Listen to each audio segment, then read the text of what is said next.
aspiring sykepleie, just do it. Everything will be okay. And when you feel that you're not going to make it, I challenge you to look back over the years, over your nursing years in the Philippines, the battles you've won, the exams you've passed. You can do it. We did it, and so can you. As I always believe, we are bound for greater things. So God has a perfect plan for us. Just fight. Til alle sykepleiere, det er ingen som er mulig. Så spør om hjelp hvis dere må, og stå på. Hvis du har den drømmen å bli godkjent her, så du er allerede et steg nærmere drømmen din. Så fortsett, and always remember, you have people around you who can help you. Ask for help, and most of all, ask for wisdom and guidance from God. He will always give you the desire to be a nurse here in Norway is God's plan in your life. So go for it.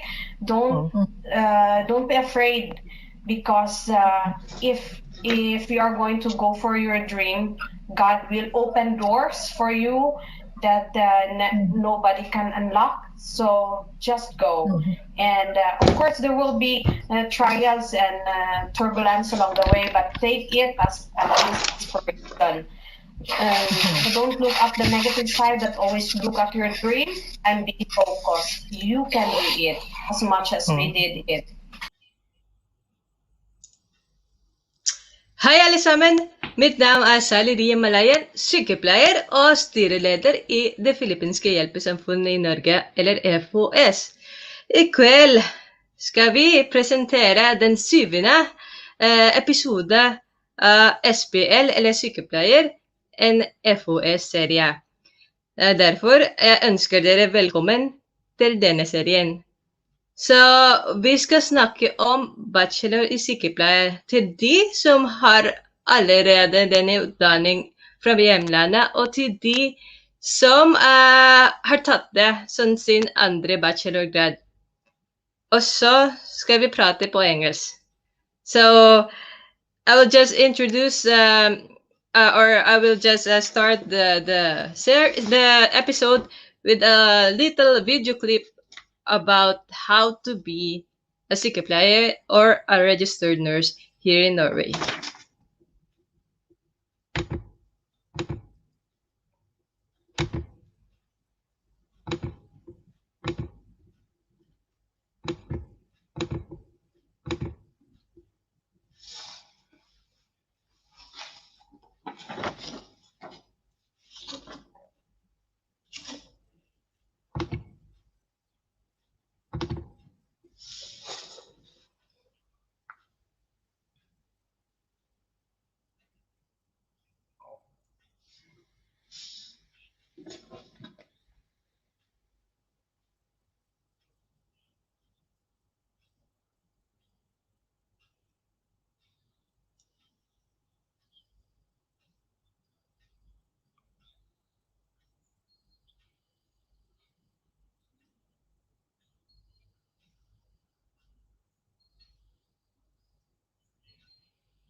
All right, so we're back. And thank you, NSF. It's a video that is produced by the Norsk Sykepleierforbund. So we will be playing also a lot of videos, or not so much a lot of videos, but some of the videos from different institutions which offer this bachelor i sykepleie. Det er så vanskelig når man har startet å prate på norsk, og så nå skal vi skifte til engelsk, men det får bare gå. All right. Yes? All right. Okay. Walang sounds. All right. Okay. But yeah. Skal we check the technical later on. But now we will go on with our guest already for tonight. I hope you can, those who are watching us now, can you just comment if you're able to hear us now? Paki-comment po kung naririnig na tayo ngayon.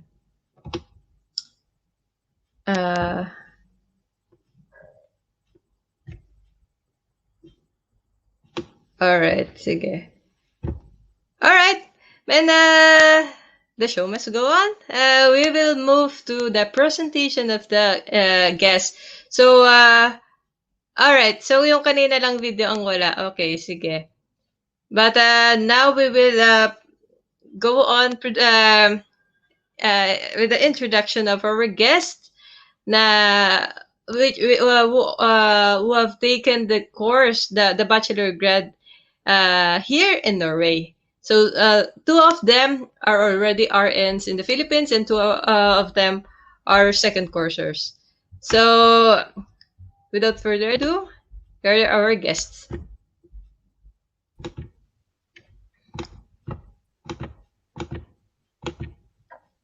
Hi. Hi. Hello. Good evening. Hi. Good evening. Yeah. Magandang gabi. Miss Gladys, do you have any video? We cannot see you. But, siguro, it's coming soon. All right, sige. So our guests for tonight are the sykepleie na sila ngayon, but they had to take the bachelor grad i sykepleie her i Norge. So iisa-isahin natin sila with the introduction. Let us begin to with sige, sinong gusto mauna? Maybe we can begin with Rolit. Okay, Yeah, Miss Rolit. Okay. Tell us about yourself. Okay. Hi, everyone. My name is Rolit. I'm 33 years old. I graduated nursing from the University of San Carlos in 2009. And I came to Norway in the year 2013. I worked as an au pair for 2 years. And after that, 2015, I got an authorization from the health department here in Norway to work as a helsefagarbeider. And I worked with that for 2 years. And in 2017, I felt that I need to grow more and develop myself more. So I decided to continue and pursue my nursing career. So I enrolled myself to the nursing course in Oslo in 2017, and I graduated summer of 2019. And now I am working as a nurse in Solvang Helsehus in Oslo. All right. Thank you, Mr. Alit. How about Mr. Brian? John Brian. Okay. Hi, friends. I am John Brian Tapogo. I am 34 years old, and I came from Davao City, but I graduated in Bukidnon in the School of Mountain View College, and I moved here in Norway through the student visa to study the Norwegian language for a year, and that was back in 2013. and I have already my authorization back then in the Philippines, and I already applied for it. So when I came here, I had already the license to work as a nurse assistant or the health supervisor. So I worked as a health supervisor sa Hoyos Bu Rehabilitating Center. It is located in Tornosen, belonging to Northern Folo Comuna. And then I started working as a nurse assistant back in 2014, a year after my visa here. And then after 3 years of working as no, after a year of working as a nurse assistant, so I felt the passion to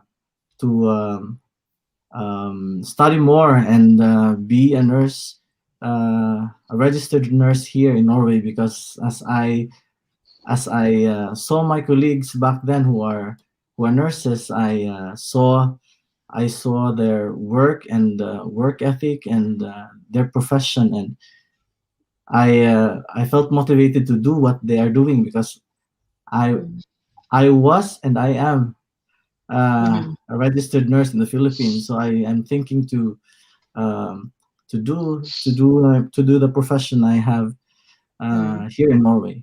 So yes, I took the bachelor in sykepleie here in Norway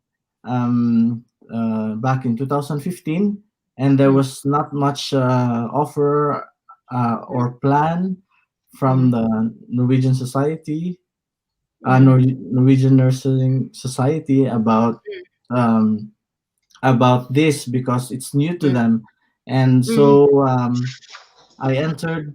I took actually the Nationalifag for a month in 2000. I think it was 2013, and then I still got my what you call this, avslag, or denied Denied. authorization. So I went into the Oslo Metropolitan University, and asked for what could be the possible options for me. So that was the option. So I took the bachelor in sykepleie 2015 and graduated 2018. And since then, I worked as a nurse in still the same place, but now I have transferred to uh, the Oslo, what you call this, Ullevål Sykehus. Ullevål Hospital, yeah. Yeah, Ullevål Hospital here in Norway, and I am working in the dialysis department. All right. Thank you. You've already answered some of the questions later on, but it's okay. Now it's Miss Leia Cintur. Yes. Hello. Hello. Ayan. Sorry, naka-cellphone lang ako. It's Okay. okay po. I'm Leia Pajarillo, now Leia Pajarillo Piperud. Taga Bulacan ako. I am an Ilocano originally. And then, ano ba?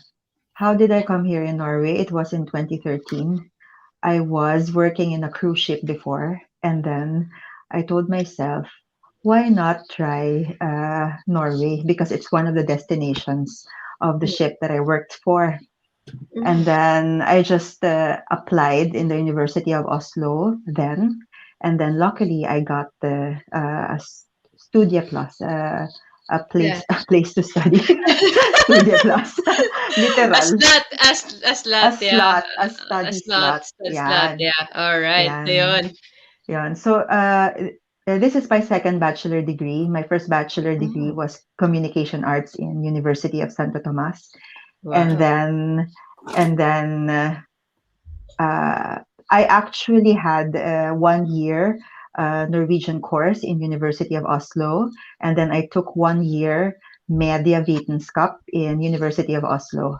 And then I shifted to the course in nursing after that, because one of the rules of UDI is that as long as you're finished with your bachelor degree in 5 years, so it's acceptable. So I did shifted my course to nursing. Now I'm a nurse in Hjemmetjenesten, Bydel Bjerke, Økern district. All right. Okay. Okay. Now let's move on to the next. Let's say there. Now we can see you, Miss Gladys. Now you can present or tell us about yourself. Magandang hapon po sa inyong lahat. This is Gladys calling. Well, I took the bachelor here, as we already spoke of. I actually had a pre-bachelor course in the Philippines, which is legal management, and I went to law school. And then I came here 2011 to be exact. And then I was an au pair, first in Denmark and first here. And then 2013, I think I started thinking, like, what am I going to do? Because I met my husband, my then my ex-boyfriend, my husband now. And I was like, I want to do something, because I did my research, and it was very difficult to find a course wherein I could really find an equivalent like course or a job for what I finished in the Philippines. So that was really like tricky. So what I did is I worked like almost 4 years in the bank, which is here in the Oslo Gallery in Rayman Transfer, and that worked well. But then at the same time, I wanted to do, something else, like switch into another profession. Yeah. So, and then I spoke to everyone, and of course, seeing all our kababayans, Filipino nurses from the Philippines and, from Spain or wherever they come from. And I see that, it became like very intriguing to me, like how it is, what it is to be a nurse. And because to be honest, the nursing profession was never, not ever in my list of courses. I've always wanted to do something like legislative or something like administrative or something like that. So, but then I spoke to my husband, my then, we were still, I think we were still boyfriends that time. And then I spoke to my father-in-law, and then my mother-in-law, who was actually a sykepleie, like a cancer sykepleie, like cancer nurse. Yeah. So, and then she told me, like, why don't you apply in school? And I was like, okay, let me do the searching. And then I did search, and there was like a lot of like qualifications and like requirements, because it wasn't easy for me to do it, because I was on an au pair visa, and then I jumped to the student visa, because we were still boyfriends, my husband. So he couldn't help me in a way. It was actually very tricky and quite difficult to get that, student visa thing. But I didn't lose hope. And I'm so glad I did it. And so when I applied at the Samordnopptak, I applied actually not nursing, like number one. It wasn't number one. Oh. So, but my main course that I really wanted to do was pedagogic. Okay. But I did not get that. But then all of a sudden, I got this offer from HUA, which is now Oslomet, that I got a spot, like a Studieplass. And then I was like, I didn't know what to do. And then I read the rules, and it says you have like, I think like 10 days to say yes or no. And then if you say no, then you're going to lose that, spot. So, after a very thorough thinking, discussion, argumenting, and all the pros and the cons and the positive and negative of choosing the nursing as a profession, I ended up choosing it and said yes to the profession. And you know what? I am so thankful I did it. I love my profession. I've been working as a nurse for the last 2.5 years, and I couldn't be happier, and I couldn't be prouder that I actually chose this profession. And hats off to everyone, to all the Filipinos all over the world who has been doing this for decades. And I'm just a newbie, and I'm in respect. Yes. Thank you very much, Miss Gladys, and that is very well said. And there were no regrets at all, Miss Gladys, that you took nursing. Okay. No. All right. Thank you for a very very umfattende introduction. But now I would just like to try it one more time with the introduction video. And the viewers, can you just give us a clue if you already can hear it? Because there's a lot of videos that we will play later on. Okay. So for our guest, thank you for your introduction. Hang on, we will just play this video and then we'll go on with our discussion.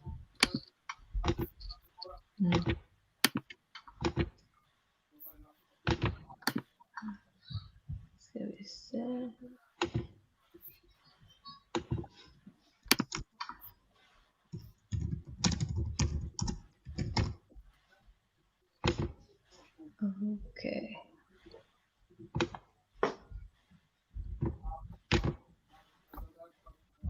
Jeg vet ikke helt hva jeg skal bli. Så nå skal jeg gå og møte noen sykepleiere og høre litt hva de vil.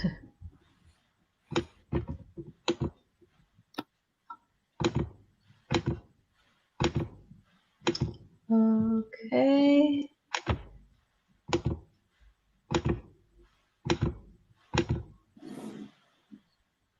Okay, now.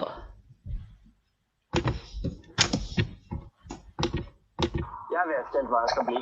Så nå skal jeg gå og møte noen sykepleiere og høre litt hva de driver med. Hva er det egentlig en sykepleier gjør? En sykepleier har jo mange ulike oppgaver. Ta blodtrykk, puls. Det er jo å ha ansvar. Ta vare på pasienter som er nyoperert. Vi gjør egentlig alt. Akuttmottaket er det første trinn på sykehus. Det tar imot kritiske dårlige pasienter.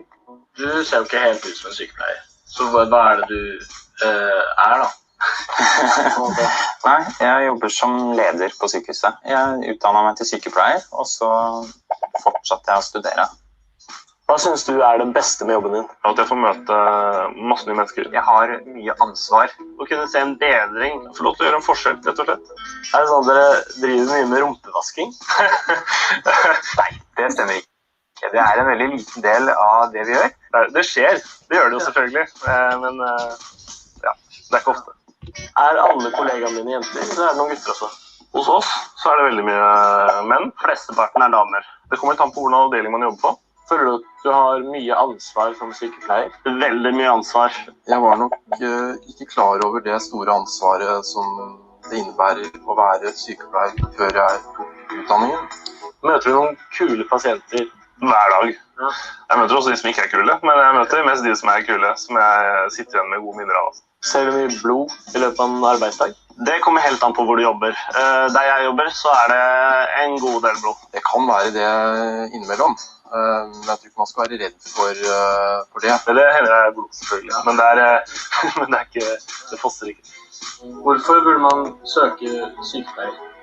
Man burde søke det fordi at det er et yrke med masse ansvar. Det er ekstremt spennende. Du får en hverdag som ingen kan forutse. Alt kan skje, og du kommer aldri til å kjede deg. Det var spennende. Jeg vil anbefale alle som kanskje ikke helt vet hva det vil bli, å tenke en ekstra gang på sykepleier.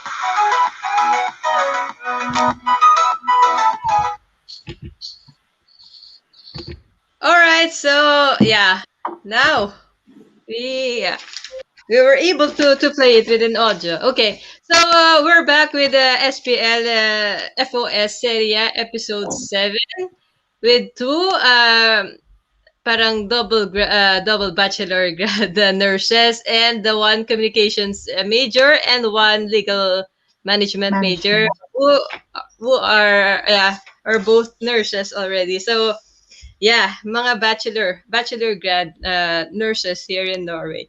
Okay, so let's jump on to the main discussion, and that is about Bachelor is sykepleie.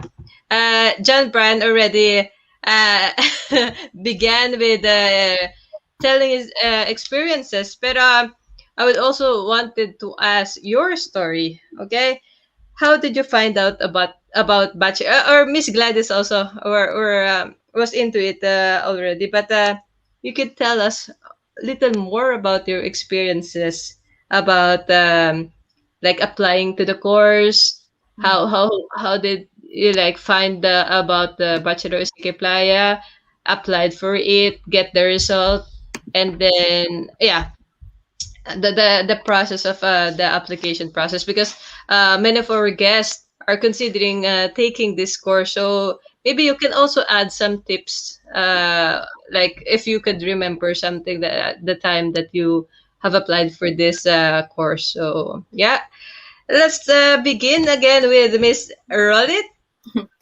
Okay. As for me, I found out about the nursing course through my friends who have already been studying nursing here in Norway. I also met Atalea there because she was already studying. So I asked her a couple of questions. We meet through a Alice friend, a common friend. And I also knew colleagues who were working with me, so I was curious about how to be a nurse as well here in Norway. So it helped a lot asking, because there was no platforms before like we're doing right now. No way to know how you can get into different university. You have to do the searching. You have to be ivri. You have to be like you have to search it Curious. yourself. So I also went to read about it on the school websites. I was focused on doing the search in Oslo area because I live here.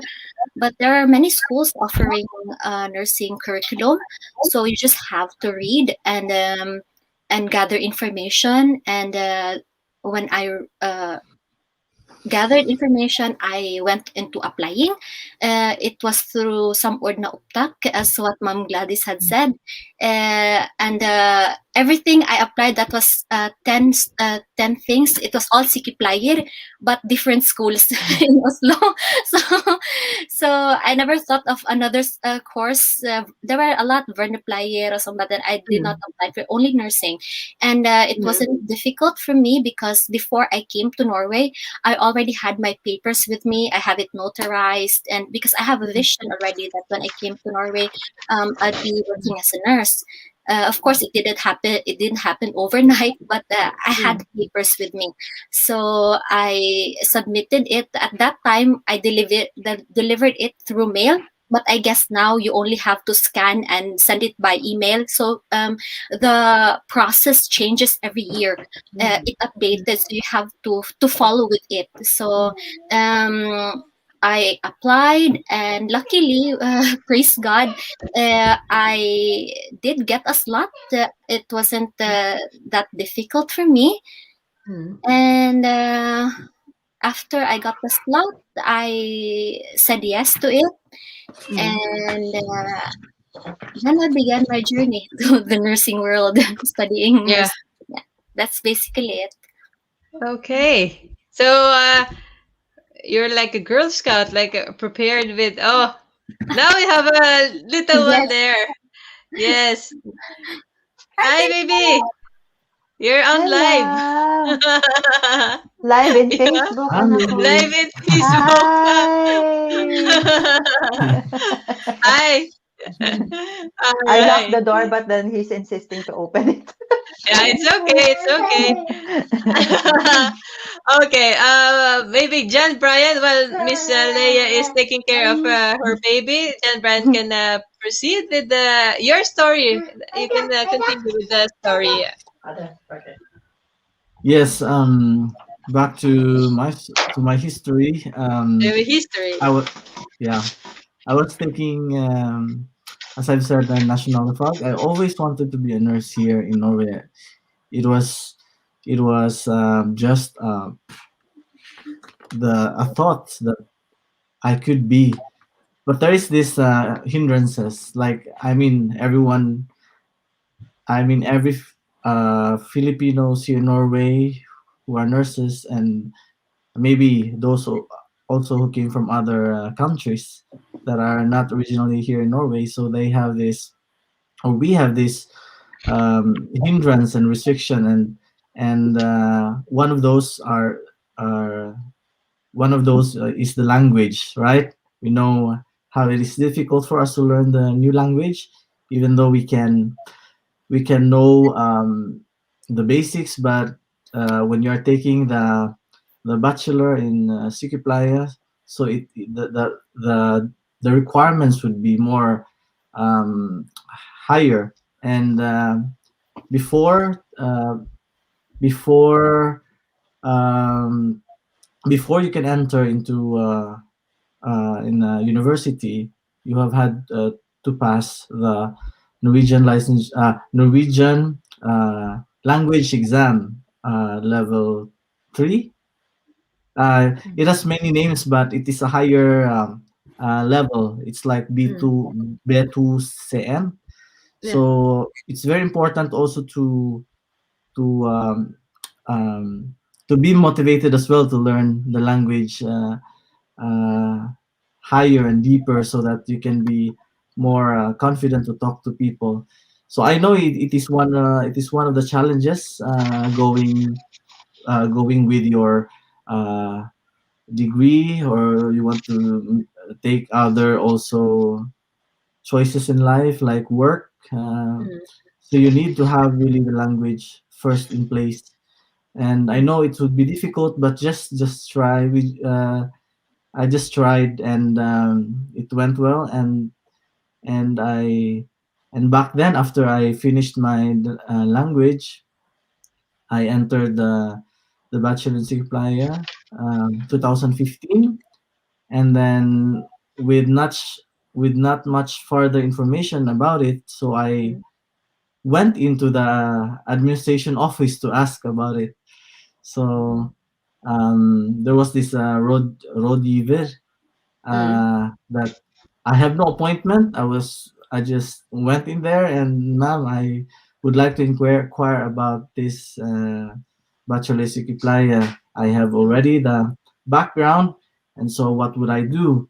Because after taking the national IFAG, I also was denied of the license. So I showed her the license, and she said to me that um, you will apply for a Studio Plus or a study slot through some Ordna Optak, and everybody can apply there.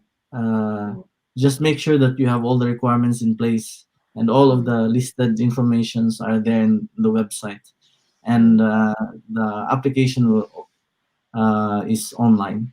So when after that, I applied and got my plus or slot in July of 2015. And I think one of the advantage of being able to, because it is a very competitive, applying for a study slot here in Norway is a very competitive searching and application process, because there are also students from high school here in Norway who are applying for that. So you are competing with those people, and also other second courser in who are Norwegians. So for us who have degrees in our Philippine country, or in your other your own land, it is an advantage to have a degree uh, back in your home country. So when you apply for study here in Norway, you will be able to have the points in your because they are ranging it from points who will be prioritized to enter in a specific study, because it is only limited, and they of course would want to accept those who have higher points. Okay. Yeah. Okay. So both of you, Miss Rolit and John Brian, you're well prepared before applying. So with Miss Rolit having notarized documents already with her when she flew in to Norway, and John Brian securing all the documents and also the Norwegian language qualification. So, hindi lang kayo sumabak sa gera ng walang baril. So, you're well prepared and you have everything that you know that you will be needing when you applied, and it helped. It helped a lot. So, how about Miss Leia? What's your application story? Okay, so as I mentioned a while ago, pumasok ako dito sa Norway as a student already. Because when I was working in the ship, in the cruise ship, I already did my research, my applications, and then while I was in my contract in that ship, I was able to get the result or the answer from the university, and then I have to resign from my cruise ship job, and then from London, I need to go to Norway. Right away because I resigned maybe June, and then August is the start of the semester, isn't it? So that's it. And then I was very lucky because my batch is the last batch wherein there is a program for foreign students in the University of Oslo, wherein they give you first 1 year Norwegian course and then bachelor grad. So it's a part of the foreign students program that year. It was 2013 when I came. And then luckily, when you get the Norwegian course in the University of Oslo, you don't have to take norskprøve because it's already godkjent in a way. So I was very lucky that time because, as I said a while ago, my batch was the last batch for that program, that kind of program. And then after that 1 year media vetenskap, as I said, and then I shifted to nursing. The same way some ordna opptak. And then my experience was that I have a lot of Filipino batchmates in University of Oslo. And then we take different courses, like me, media, and then the other one is literature, history, because the rule of UDI is that you need to take a bachelor program wherein it is related to your earlier bachelor grad. For my part, it was communication arts, it was media. So I need to take media also in University of Oslo. And then luckily, it's allowed to shift course after that. And then what's funny is that all of my batchmates were like, okay, we're going to, during the first year, we're going to pursue the course that we're going to take. And then we realized that, okay, maybe it wasn't practical for us to pursue the courses alikabel, because we thought that maybe, okay, what kind of job am I going to have as a media practitioner here? Am I going to compete with Norwegians who can already their language, and then who can, they have their Norwegian uttrykket, ikke sant? So I cannot do that. I can formal Norwegian, but not their slang or day-to-day language, isn't it? So during that time, so I realized that it will be hard for me to compete. If my goal is to stay here in Norway, then I have to do the practical way, and that is to choose nursing, which is a great demand here in Norway, isn't it? So, the same way also with my other batchmates, they have literature, they have pedagogic also, but then everybody just shifted to nursing because it was the practical choice.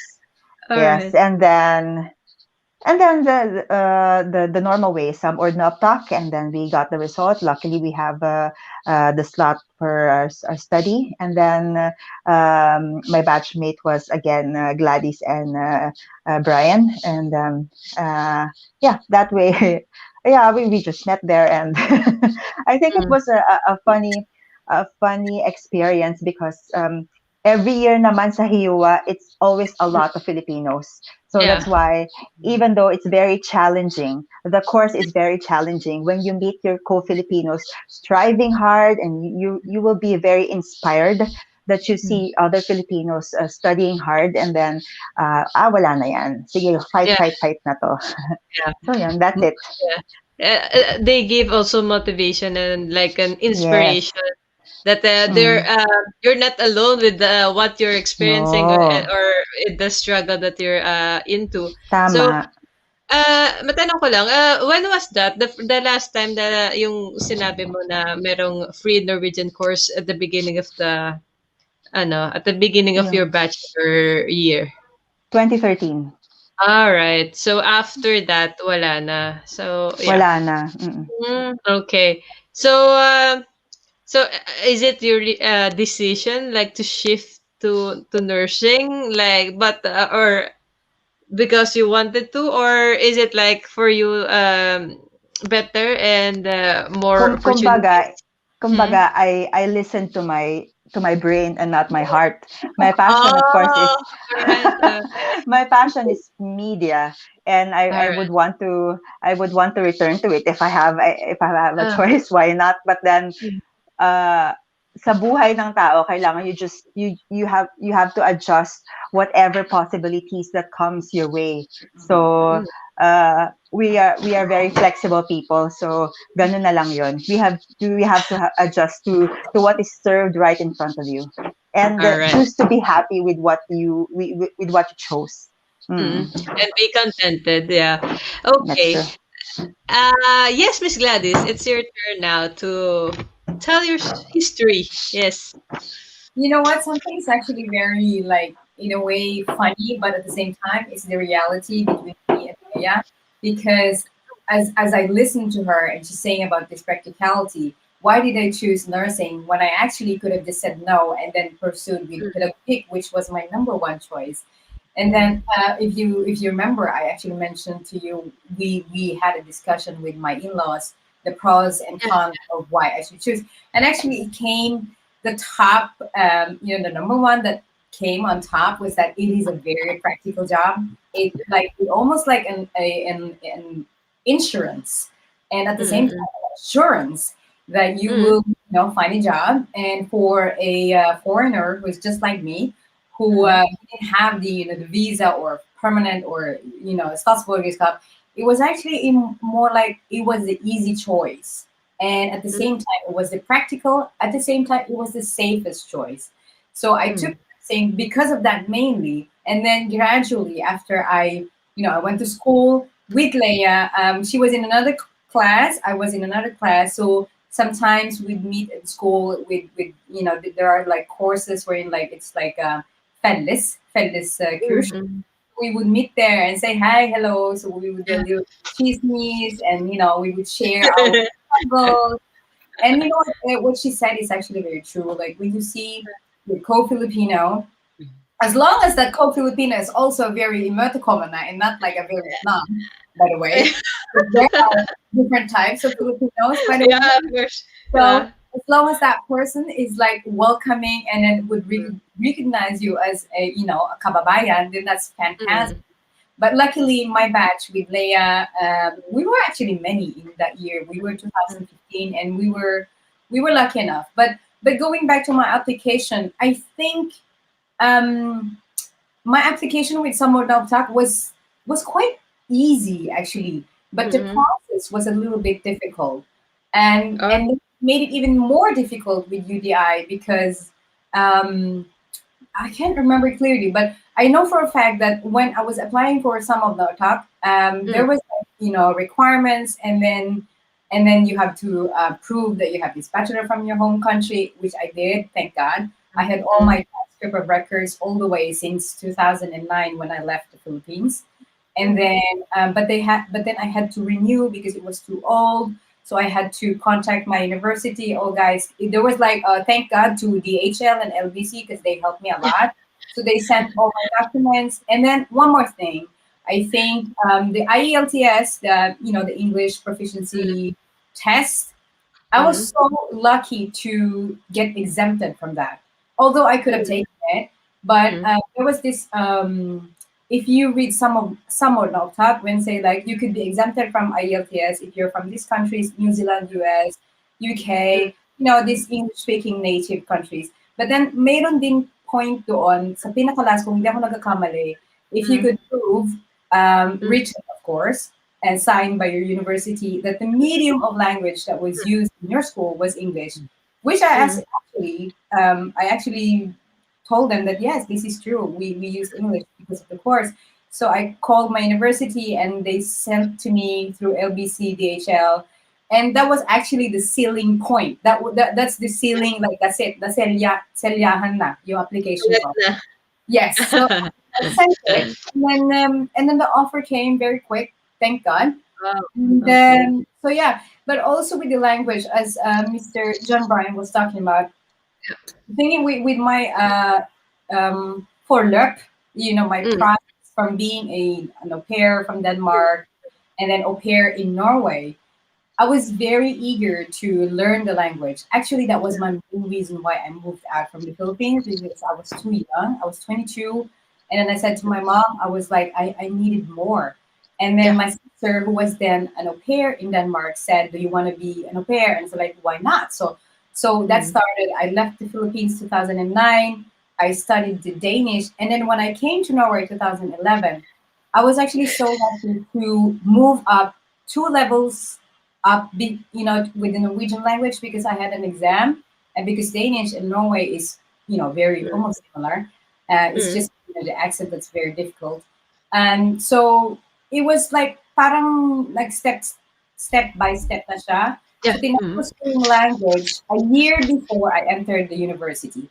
So I had already my paper from UIO, University of Oslo, 2014, when I applied for a study plus in summer of 2015, something like that.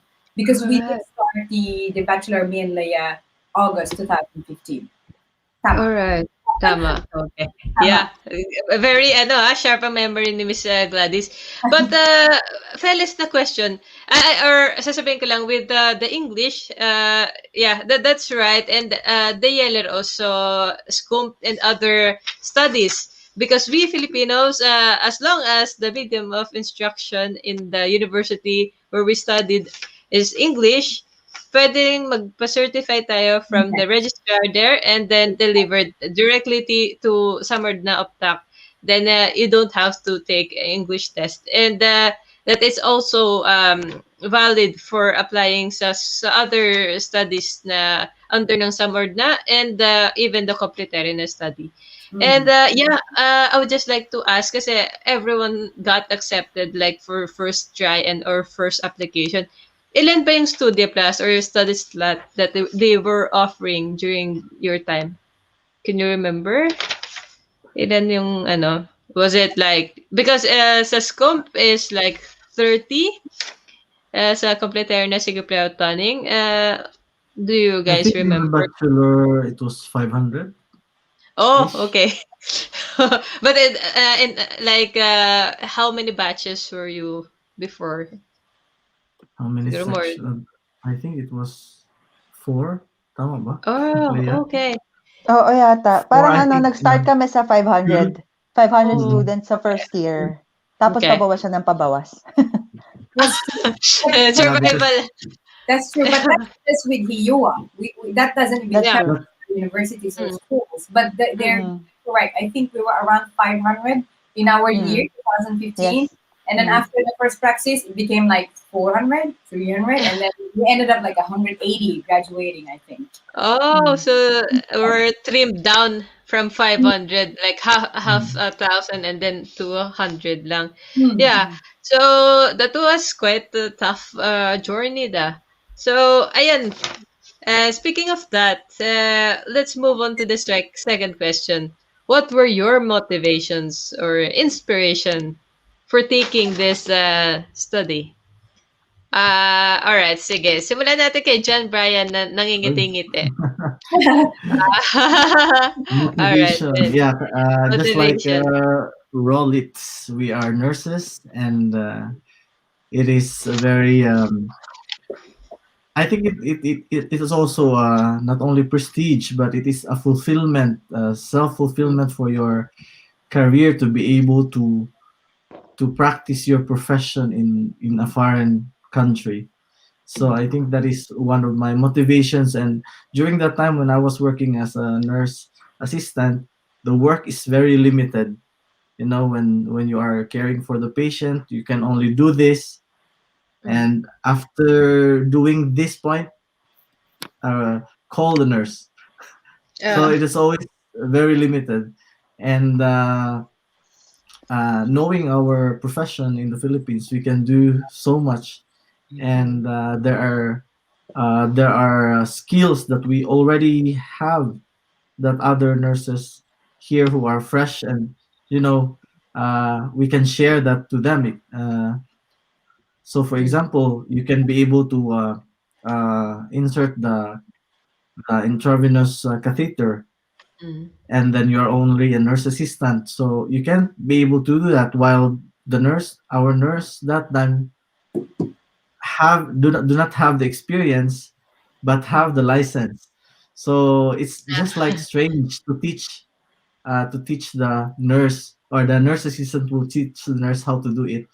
So, and in order to fulfill those um, um,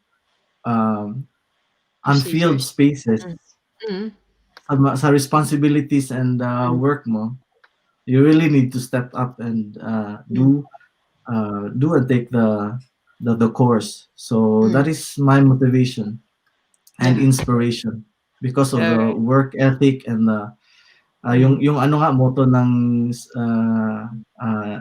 NSF, Irgestolt, yun yung Yeah. ano. I'm proud to be Pride. a nurse.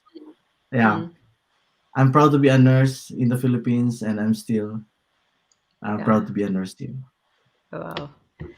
Thank you, Mr. John Bryan. And it's like it's also like frustrating for those who are actually registered nurse, and like going like starting in square one, where you have no like right, and under the law have no or what should I say, yeah, right, yeah, to perform your profession. You actually sinumpaan mo na siya, 'di ba? You have this registration ID and everything, and then you parang nag-rewind eh. Bumalik ka dun sa stage where you don't have any rights to perform what you actually have owed to, parang ganon. So it's quite ang diverse kasi nito, si John Bryan or Rolit, you guys are already registered nurses, and then maganda din because we will see the second course, or how they are parang inaaral naman nila yung process of being a nurse, like they don't have this idea before they left Philippines, and now they needed to like study it, and then maybe yun, nakapag-aral sila the Norwegian way. So iba siguro ang approach when you are educated here in Norway and in the Philippines. So let's talk about that later. But Miss Rolit, you also, anong motivation mo? As for me, my motivation and inspiration was simply my passion and love for the nursing profession. So it always have been. My mother was a nurse, and it inspires me helping sick people. And when I came to Norway, suddenly I was deprived of my rights to perform the procedures. I was missing the excitement in a way, because in the Philippines I also work as a nurse phlebotomist, like blood donation. I extracted blood. I like inserting needles. I want action. So it's easy to be stuck on working as a helsefagarbeider, because it's a good pay, it's less responsibility, and but then there was something inside me telling me that you can do more, you can achieve more. So it was my motivation to really work for it, and now I really did not hindi ako nagsisi. I didn't Regret it. regret it in a way, because I find it I learned every day, and while working as a helsefagarbeider, my everyday life was like a flatline. No new learnings. It's just plain lang ba. So I wanted to learn more, upgrade myself. So yun ang motivation ko at naging inspiration why I search for the nursing course in Ocean. Yeah. So you wanted to grow, Retashlet. You're like longing for that development. Yeah. And yeah, yun nga yung deprivation na na-deprive ka from doing what you actually used to do or practice. Yun. So yeah, I feel you. Yeah, but of course, hats off also to the health advisor. You're doing a very good job. But yun nga, still, those who wanted to pursue, lalo na yung mga previous na talagang RN sa Pilipinas, yun talaga, I think hindi siya madaling maintindihan if you're not on that position. But uh, for us who are already nurses and nakatikim na ba? Nakatikim na ng how to practice nursing and then back again to that mode na no, do for the love. So it's quite frustrating and yeah, I would agree Miss Rollet that if that's your passion, you'll do everything and anything to like pursue it. But how about those second courser? Ano naman ang motivation? What are your motivation? Sige, unahin natin si Miss Gladys para ba naman ang sequence. Miss Gladys. You know what? My motivation, I can I just like slow them summon motivation and inspiration. Yeah. I think my motivation is mainly for love. Because as I told you, with my husband, I went to school 2015. I finished the language test 2014. He proposed 2013. So my husband proposed 2013.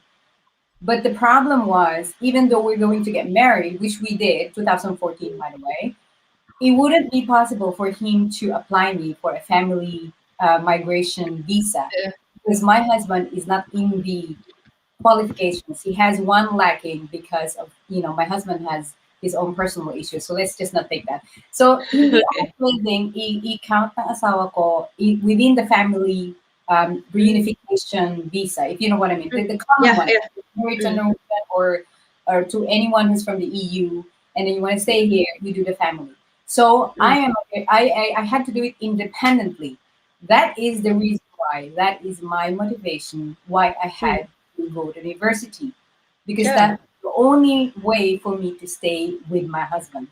So 2013 he proposed. 2014 we got married. 2015 I went to university, and up to now I'm still having my working permit.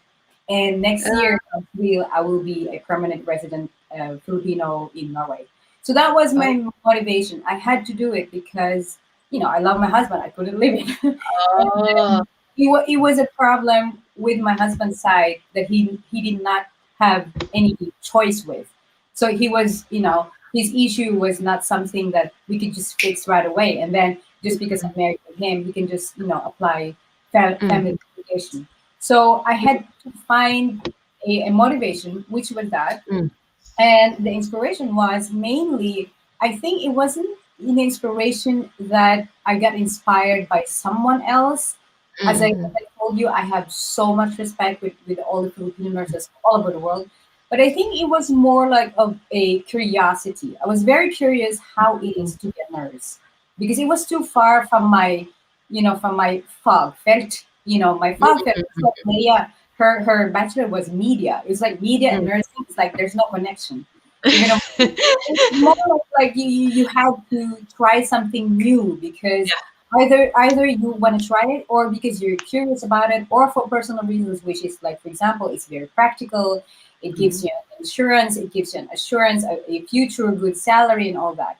So I think that was my motivation was for love, because I can't just leave my husband. And then number two, that I was very curious what it is to be a nurse. And you know what? I'm so glad. I love being a nurse. Like every single day, I take the bus from my home to my work. It's just like not even a single day away. I was like, oh my God, I'm going to work again. At the same time, it says a lot to with the surrounding people you work with, the type of job you do. And as Leia said a while ago, you have to put your heart into what you choose. Like it's not just because it's practical doesn't mean you just do it lousy. You know, Yeah. teaching job is a very noble profession. Like if you don't have the heart and of course the brain for it, because these two has to, work together in our profession. But I think the nursing has more from what the heart could give. So if you don't have the heart to this profession, it doesn't really work because then you don't have the connection with your patient. So yes, that's my story. Thank you, Miss Gladys. So, in the name of love, ang motivation ni Miss Gladys. Yeah, why not? Charot. Yeah. Napakanta ako. Napakanta si Miss Gladys. And then, na-realize ko lang, no? Although sa Norway kayo nag-aral, or si Miss Gladys, still, there is this Filipino, pa rin, way of caring or practicing the profession. Like, ang difference nyo between you and Brian and Rollit, and me, we're all nurses from before, but still, like, yung parang tender loving care as Filipino nurses. Once sa ka nag-aral, lalabas at lalabas, di ba? Alam mo, Sally, it's ma-comment ko your lang. turn. Ma-comment ko lang dyan, ano? Yeah, bashigo. Hindi, malaki yung respeto ko sa mga nurses na like you, the three of you na may bachelor degree sa Pilipinas. Kasi Nordieller Competence, meron kayo nun. Kaming mga Pilipino, I'm not talking for Gladys, of course, but for me, I think you have better nursing skills than I do, just because you have practice and you have studied in the Philippines. Iba yung nursing education sa Pilipinas. Iba yung nursing practice sa Pilipinas. Kung ako itatapon ako sa PGH ngayon, good luck na lang talaga. Diba? Hindi, wala. Nako, baka itapon pa ako ng mga nurses doon, baka mabuli pa ako. Diba? So, really? Yes. Really? But the thing is, yung sinabi mo nga, yung tender loving care natin mga Pilipino, which is very normal in our hearts, doon na lang kami bumabawi. At least ako, kasi sa Yemet Yenestan, di ba? Naalala ko tuloy yung video na shinow mo about roompa basking, kung everyday ba siya, ganyan. Yeah. Literal, everyday yan, mga ate. Pero, Ibartfall sa Sikeyam, saka sa Yemet Yenestan. But of course, Sikehus, hindi mo ma-expect na may roompa basking everyday. But of course, but of course, your love to the elderly people, dyan na lang tayo bumabawi even though hindi ako expert sa PEVE ko, sa mga ganyan, di ba? But your care, kasi you treat those elderly people as your own parents, di ba? So, gano'n na lang, di ba? Yun lang. Ang layo sa topic, girl. Hindi ko na, I never realized that. Would you want to comment on that, Rollit and Brian? Ano masasabi nyo na kapag yung mga Norwegian, mga dito nag-aral sa Norway ng mga Filipino nurses wouldn't like thrive if they're going to work in the Philippines? Would you agree? Sige, sino? Diyan, Brian. The ladies first. Rollit. Sige na. Ano masasabi niyo doon? I could say there's a little bit truth in that because the pace here in Norway is not the same as it is in the Philippines. Because I remember way back when I was working in the Philippines, it was so intense that you have to really you have to perform your best when you are in the Philippines. Dito kasi parang chill lang. You got like in the work you have load maybe 1:4, but in the Philippines I remember working in the OB/GYN department, 3 moms and 3 babies in the same bed, and you have to take care of all of them. It's like 1:40, and it's so much load, and you have to be knowledgeable as well because you have 40 lives in your care, and Yeah, I think I could agree to Leia about it. When if I would be sent in the Philippines right now, I think I'll be in the bottom list of the very perfect places in the Philippines. Because yeah, the stress is just too much in the Philippines. Yeah, but Yeah. it's good. It's good experience there in the Philippines, I could say. John Brian, any comment? Yes, I couldn't agree to what I have said. It is really different. Going back to the difference because even the studies are totally different, and I think we have also discussion to that Yeah, later. we will But discuss. Maybe we can yeah, jump into that now. Yeah, about okay, the structure. Yeah. okay. The bachelor in sykepleie here in Norway is 3 years. Mm. In the Philippines, I don't know with Rolit because it's also different from school to school. But in Mountain View College, where I attended, it was 4 years with summer classes. Okay. Mm. And well, you could imagine here in Norway, there's only uh, you will only take the bachelor in sykepleie as a general nurse. Like Mm. you don't go into specialization. Mm. But in the Philippines, you already have the clinicals in the ICU, clinicals in specialized department, in operating Mm. rooms, in delivery rooms. Here in Norway, it is a specialization. So in order to have that clinical uh, exposure, you should have Mm. take it after the 3 years of your bachelor in sykepleie. So Mm. those also are the things that are different between the two Mm. here, the experience, the study here in Norway and in the Philippines. And maybe I could also share the content of the bachelor in sykepleie here in Norway. It's that one, what you call this, one subject, it comprises of many subjects in the Mm. Philippines.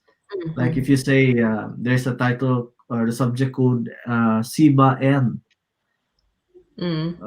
and those the content of those are anatomy and physiology, nutrition. Uh, Yeah. uh, it's a compact subject. When in the Philippines, it is one subject. We're taking it in a semester, and like human anatomy and physiology, we have 2 semesters for that. And here in Norway, we're taking just in 2 months. And I could say also to, in fairness to Leia and Gladys, I really salute their what you call this their passion, their eagerness, and I think it is also difficult, more than difficult, to study here because the time pressure and Mm. um, digesting all of this information, the studies, all within just 2 months. It's Mm. very umfatna. It's Yeah. very It's overwhelming, very and overwhelming. yeah. Yeah.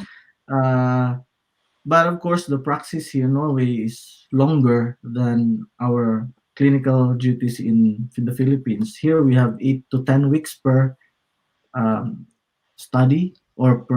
per Subject subject, or yeah. while in the Philippines we have 2 weeks to 4 weeks. We have only Mm. 4 weeks when it's psychiatric, Mm. I think. So yeah. Mm. So, Uh, mm. nakikita niyo yung ano, yung difference kasi yung, in the education, pa lang, grabe na yung rigid na yung ano, sa Yeah. Philippines because you will be exposed to everything. Mm. But here in Mm. Norway, iba din yung, rigidity and, tawag nito, Iba din ang stress. yung stress, Iba ng din ang stress study nila. factor siya sa pag-aaral Mm. dito. Yeah. How about you, Miss Raleigh? Thank you, Sir John Brian. How about you? What can you say? The main differences between studying bachelor in nursing there in the Philippines and here in Norway? I could say there's a big difference because I Mm. remember when I started nursing in the Philippines in my first year, we have subjects like physical education, Mm. religion, arts and literature history, which is not necessarily related to nursing. But when I started nursing here in Norway, it was very intense because on the first year, they already have their anatomy and physiology, as what Brian said, microbiology, biochemistry, lahat na ng mga logi. They have the sykdomslære all in 1 year, and that is all the information that's gonna be stuck in your head. It's so like it's too much, and I think luckily for me, I was able to apply for subject exemption. I was able to get an accreditation for my subjects that I had in the Philippines to here. So the decision for me, the school said that I could drop everything else and only take 4 or 5 subjects. 5 subjects. That would be first. I in total I have to gain 60 points to complete my bachelor in sykepleie here in Norway. So the first would be praxis in the geriatrics clinical exposure in the geriatrics department. That's 15 points. And then 15 points for clinical exposure in the psychiatric ward. And I have to take the medicine computation. And another subject, which is called sykepleie, som fagutvikler. And then the thesis. Only 5 of that. So I was so lucky, and hands up for all those like Leia and Ma'am Gladys, that they've gone through all of this, because their exams here in Norway is not just like multiple choice ABC. You're going to explain everything in Norwegian, you know, and the language itself is giving you a lot of pressure. So learning, reading, you have to make a double time in reading, because you don't only read, you have to understand what you're reading. So it's a challenge. So that was my the content of my course. And instead of taking it 3 years, I managed to take it in 2 years. So I started 2017 and I graduated summer of 2019 because of my subject exceptions. So that's my experience. Yeah, because that is really interesting, because many of our viewers, siguro most of them are already RNs in the Philippines, and because this series is for those who trying to achieve their nursing registration here in Norway also. So this is kaya din I suggested na gawin din tong segment na to for them, para din makita nila, malaman din nila that this one is alternative, like complementary sykepleie utdanning, as duration for 1 year sa Oslo Met, 2 years sa VID. And if you're going to take this with using your bachelor also from before, you can get free talk or yung exemptions nga, and can manage to finish the course in 2 years. So yeah, before we go to the 2 beautiful ladies with different backgrounds, let us first greet those who are watching us right now. Hi Kish, Lucky, Ate Rolit. So Lucky ka Daming daw. fans ni Rolit. Ikaw na, te. Yeah, meron pa din dito. May fans ka din dito. Ate Grabe si Rolit, Rolit. Beverly Ong. Yeah. Oh. And then here in Day Maura Badiday, ang gagaling ng mga guest. This one's for Mr. Jan Brand kanina. On point, BSN, no summer vacay. And ito, Miss Gladys. Hi, Ate Gladys MJ. Katie K. Ampay Sanderson. And this one, Miss Liza, a friend nurse in Switzerland. Hi, Sally. Well done. Congratulations to all the nurses there. Greetings from Switzerland. So, napapanood kayo sa iba't ibang parte ng mundo. And, ito, greetings from Switzerland din. And, yeah, marami tayo. Venus Kadang, Jing Lamsen, FHS Team Health. So, marami sa FHS nga na mga nurses from before, nurses, registered nurses in the Philippines na nai-inspire nyo right at this moment because of your pag-share nyo ng stories. But, okay, going back, sa ating dalawa with the communications major and the legal management / pedagogics dreaming lady there, ano naman ang masasabi nyo with comparing your previous course sa course na tinake nyo na itong bachelor sa sykepleie dito sa Norway? Miss Leia, sige, go. Ibang-iba. Ibang-iba.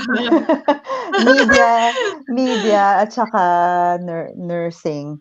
Ibang-iba siya. Naalala ko nga yung nanay ko noon. Sabi, mag-graduate na lang ako ng media communication. Sasabihin pa niya, hindi ka ba mag-shift ng nursing? O, diba? Taray, napaka-supportive ng nanay ko talaga. But anyways, I made her very happy now that I am a nurse, diba? Doon ka rin napunta talaga, no? Pinag-pray yata yun ng nanay mo. Oo, ang lakas ng nanay ko kay Lord. Bongga. But anyways, Nordiela Carriera, syempre ibang-iba siya. I work for GMA7 before I worked for sa cruise ship for 5 years. So syempre yung mga nakakatrabaho mo, iba siya, medyo may mga stars pa-effect, mga ganyan. Yeah. Tapos here, ibang level ng stars kasi I look up to my leaders now. I'm very inspired by them, and now I am very inspired to do video daning iledels dahil dyan. Wow. Diba? So yun. So ibang-iba siya. Pero syempre in terms of it's all about teamwork. As a nurse, you not only work with yourself, but of course, you work with your teammates, with your leaders, with, of course, sa Ep.7, katrabaho mo rin yung pasyente mo. Kasi kung ano yung gusto ng pasyente mo, syempre, kailangan mong pakinggan and everything. Yeah, yun lang. Tapos, every day is exciting, of course. Every day, sa Ep.7, you have I have my own primary patients, but then every day I have different lists. So I get the patients also of my other colleagues na nurses then. So it means that every day it can be different. Every day, one day it can be boring. One day you need to ring en entre, lega vacta. Diba? Mga ganyang level. Oh, yes. So, okay. So, one day, parang puro CREF pasyente na nasa bahay yung papupuntahan mo. One day, puro source stel ka. Or one day, douche or stel ka lang, mat logging, ikisan. So it differs every day.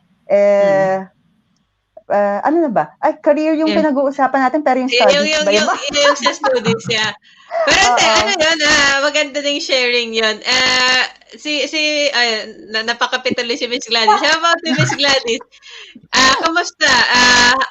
The difference between taking a bachelor in the Philippines and taking a bachelor in Norway? Well, you know what? It's actually it's almost like entertaining to hear everyone's information from what they've had from the previous years. Kasi as Miss Leia said, na kung itatapon ako sa BGH or good luck. I could be just someone who's cleaning all this utstyr. I can just disinfect all that because hindi ako pasok, kumbaga. Kasi yun yung the quality of the standard and the quality of education in the Philippines compared here, although I did not take Bachelor in Nursing from the Philippines, but basing on my own Bachelor, it's like here, it's like, they're feeding you everything. Ito na lahat age 1 to 10, yan. Hindi ka na magsusunog ng kilay. Alam mo yun, yung lahat, yan na, parang lang mouth feeding na lahat. And then, but at the same time, as Mr. Brian said, Jr. Brian, I forget his name. Then That Brian, yeah.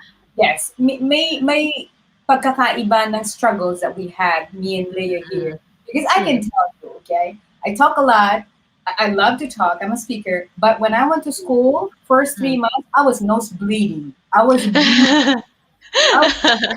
The language, like using a common basic, communication or conversation with your friend or in a coffee shop is very okay. It's very basic. But when you use the fagspråk, that is another level. That's another Yeah. ball. It's like, ano daw? So isi-search mo pa, ano daw, ano ibig sabihin mo? There were so many fagspråk, like many uttryck that was like, ha, ano daw yun? So it's like natatense ka. It's like kasi kung hindi ka makakasunod, it's like you're gonna lose the entire content of what they're talking about. So, but you know what? It shouldn't it shouldn't deter anyone who's watching right now. It shouldn't deter you from pushing and keep pushing, because if you're really motivated, you will get through it. Like you will get that, vad heter den? Vad heter den? Yung Yeah, Sidi Punoshk. oh herregud, autorisasyon. Autorisasyon, yeah. Either you're a bachelor, first timer nursing here, or you already a nurse in the Philippines, you will get your autorisasyon. Of course, let us also acknowledge the difficulties financially, because let's admit it, there is a lot of money involved, which I've heard from my friends who tried to apply for the Completerana, and it's not just 2,000 kroner. And but I understand that some people might find that extremely difficult, especially because if you don't have family here, which most of us don't, because we came here as au pairs or working migrants, it is extra on our shoulders to how am I gonna find this money, because you really want to apply for the school, but at the same time, and dami mong kailangan mong i-provide na meron kang apartment or meron kang pagtitirhan. Kailangan mong sabihin or i-prove na meron kang work at the same time while you're studying. It's not that easy. But at the same time, it's not impossible. Yeah. Yeah. That's my message. Oh, sobra. Okay. Advance talaga si Miss Gladys, no? Yun, maybe na-touch niya na, yun yung SIBA experience. Ito naman, kanina application. Now we're going to the actual studying experience. So I have like sub-points. You can tell us about how was your first day and how did you support yourself and, of course, your family during your studies? How did you manage the schedule? And tell us about the worst experience or challenges that you encountered and the best part of studying SIBA. So, who would go first? Okay. Sige na nga, John Brian. Lagi no? Ladies first. Ladies first. Ladies first. Okay, ano nga yung my first day? Your first day, and then about supporting yourself financially and your family, and yung schedule, and the worst and best experience. During the study. During the study Okay. ng Bachelor, yeah. My first day was I cannot remember it very well, but every time I go to school, I always excited to learn new things and how things would be, how nursing things would be here in Norway. So it is always my motivation and like excitement when I go to school. So taking the nursing here in Norway is quite difficult. Although I took the part-time, because as Rolit also have had, I was also able to have the subject exemptions of many subjects, and so it is just a part-time working with the subjects that we are lacking from the Philippines. So from that time, luckily also in my workplace, my boss also supported me. I didn't Yeah. ask support, financial support from my work, but they provided me the resources like um, I was working 100% licensed nurse assistant here before while going on the studies, and then my boss said that uh, you can just change, or when it is Sunday or weekends you can go on duty, and so that you can have a day off on weekdays where you go to school. So that was very challenging to my part because I need to have also the money, because I need to send money to the Philippines to my parents and my family as well.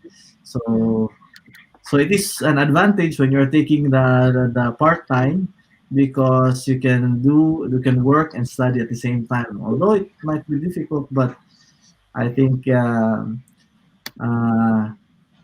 if there's a will, there's really a way. So Mm. Yes. we here, four of us, are the testimony of Mm. those things and of those struggles. So I also encourage my fellow Filipinos and other nationalities who want to study nursing here. So Mm. my most difficult part Mm. studying here in Norway is, yes, the schedule first, and uh, the language itself, as Gladys also shared to us. It's very high. Mm. We're not natural born citizens here, so our language is really different. Even though we have known and passed the level 2, level 3 exam in the Norwegian language, Mm. it's not enough. Uh, and it is always a learning experience when you will be able to practice your profession. Mm. And the worst um, part that I could remember was that when I failed the mid what do you call this, Medicine. midvurdering, nah, Ah, midvurdering. Yeah, meet Borel. Uh, mid what, midterm evaluation like yeah, that. midterm evaluation in the in the sykepleie. Oh, okay. Because I wasn't prepared.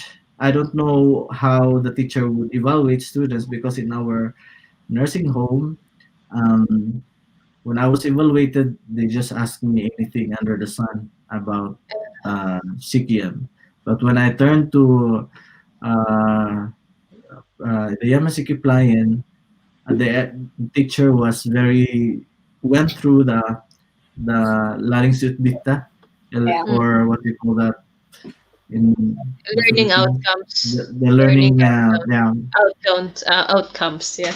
yeah, the Mm. learning or mole or goal, learning Yeah, yeah, goals. yeah. Mm. So she really went through that, Mm. um, mga points of which I didn't have the knowledge. So it was the worst part during my nursing study here in Norway. So the next time I really came prepared. I have all my Mm. notes, and even to the point of memorizing the notes that during the final evaluation. But the teacher was also amazed, because during my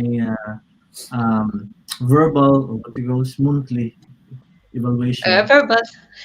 yeah, verbal Verbal exam. evaluation, verbal exam, during Yeah. that midterm evaluation, uh, it's not quite prepared, but how I passed the written requirements was very good, she said. So she also named it during the final evaluation, which it came very very well. She was impressed, and the good part of the study is that you get to know more people, and it is always my looking forward event when we meet co-Filipinos in the canteen and eat together. It is always uh, it is always motivating for me that, oh, I see fellow Filipinos who are struggling the same, and we are asking how did the practice went, how did the exam went, and sharing the tips and how to get the subject through. So we are working together as a team during that time and sharing each other's burdens and struggles. So that is the best thing. The best part. You get your best part. You not only be able to work through the studies, but also you gain friends and family as well Oh, during the nice. journey. That helps a lot. Miss Gladys have mentioned a while ago. We don't have our family here. Usually, when we go home in the Philippines, you'll be salubungin ka ng parents mo and family mo, they provide you support. But here, you get that equal amount of support from your second family or your friends and our kababayans, and it really means a lot for most of us, lalo na yung mag-isa. So how about you, Miss Rollit? Thank you, Sir Brian. How about Miss Rollit? Tell us about your SIBA experience. As for me, my SIBA experience was a mix of emotion. First, I felt joy because I was doing something that I was longing for, something that I loved. And I felt also joy because on the first, going back 2013, before 29, I graduated. I was a nurse, but when I came here in Norway, I did not work as a nurse. I worked as an au pair. And I salute everyone who's working as an au pair right now. It's a very good opportunity, but you must also know that you don't have to stop there. You have to keep aiming. You have to keep developing yourself. So going to school make me think that, wow, this is really is it Norwegian way, Norwegian studying, Norwegian style, and it is really an opportunity that we all have. It is offered to us. But not many of us are seizing this opportunity. It's a free school, and we only have to pay for the books, so we have to seize it. So I felt overjoyed to be going to school again. I was 29 years old already when I went to school, and my classmates were like 20-ish. 21-ish. Early 20s. Yeah, but it doesn't matter. It doesn't hinder you from pushing yourself. Age doesn't matter.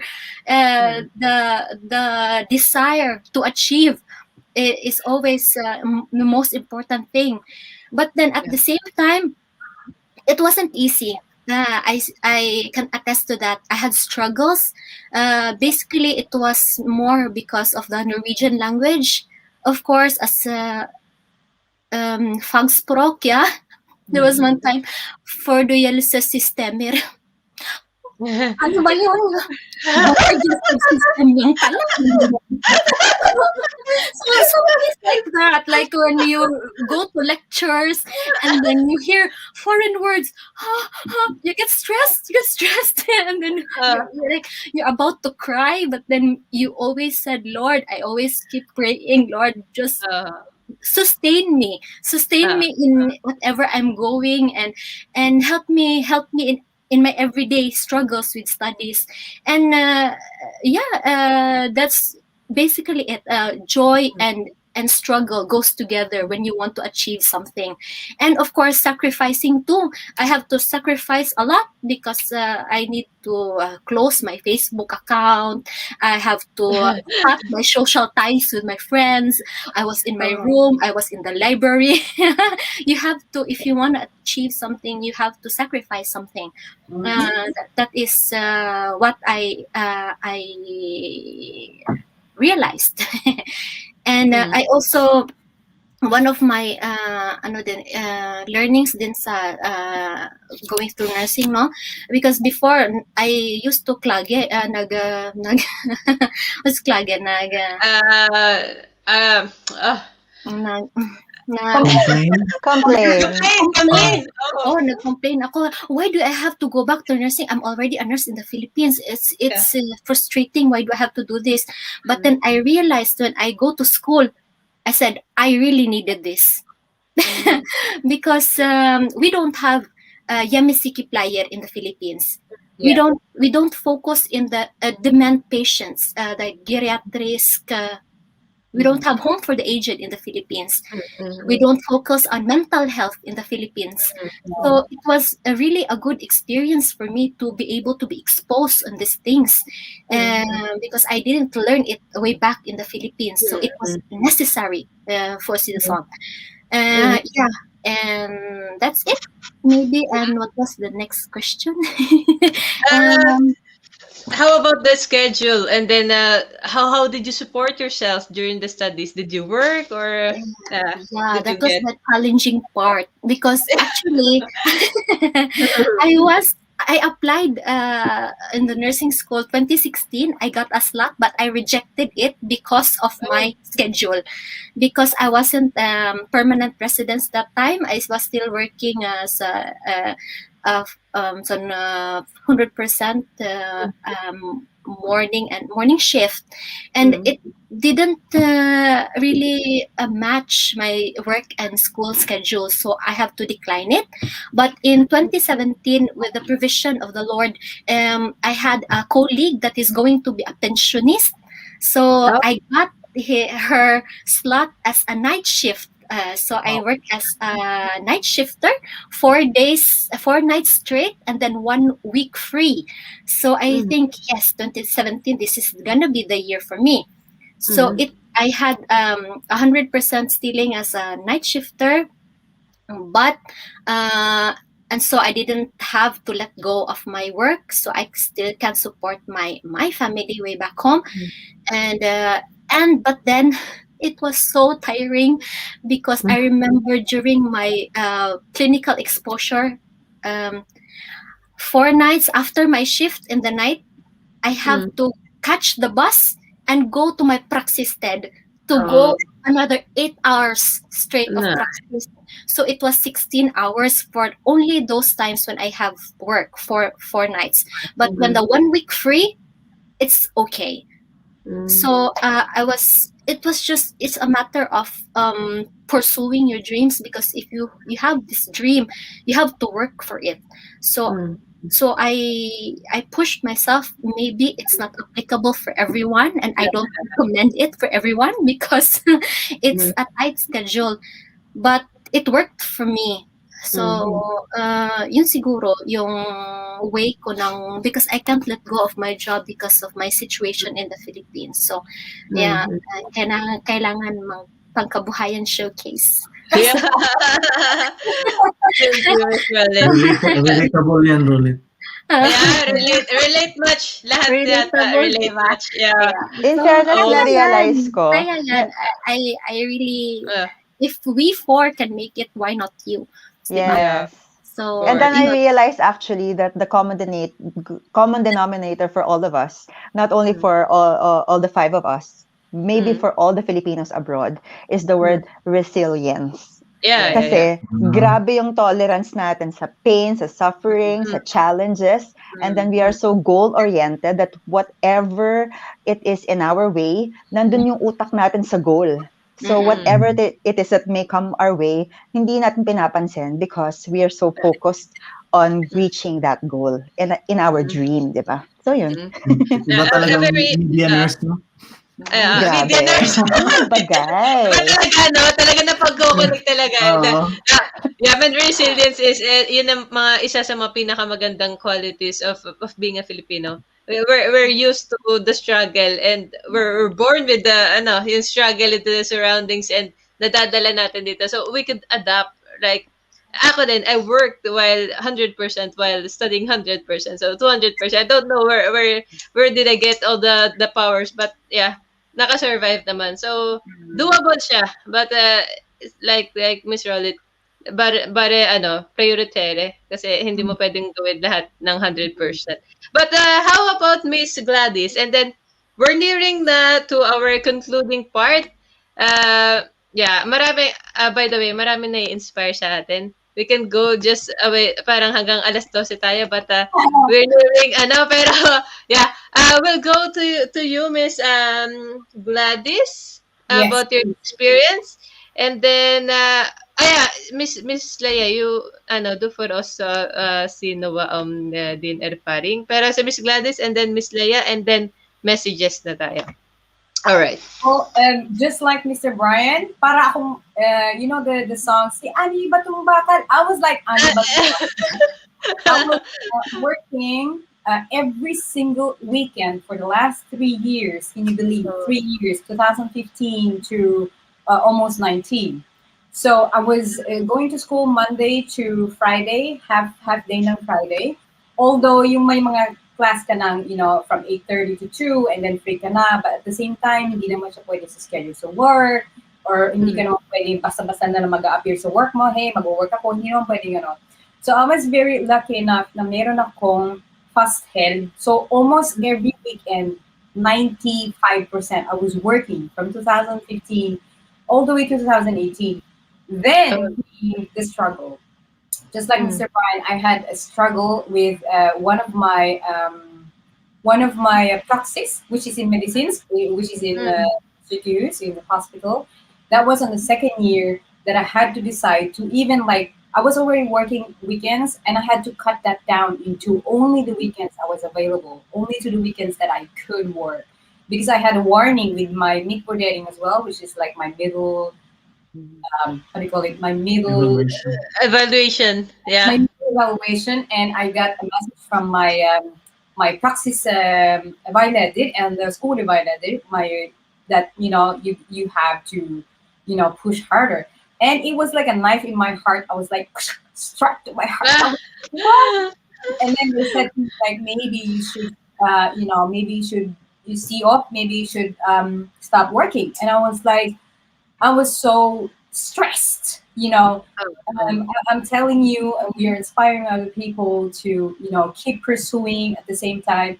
But I would also acknowledge that there was a lot of financial questions or worries about financial sustainability. How are you going to support yourself? You're going to stop working. At the same time, it was so emotionally stressing. Wala ka na ng pamilya, at the same time, mag-aaral ka pa in another different language, by the way. And then because of this, you have this, you're lacking with some social need for interaction. There was like, wala na, nakukuha na lahat. So, in all in all, there were so many sacrifices. So I did it. So I followed what they said. I had to quit my job. I told them I can only work on these weekends that I don't have so much load in school. So that was okay. Naipasa naman so far. But the third year, that was the most painful experience I've ever had, I think, in Norway.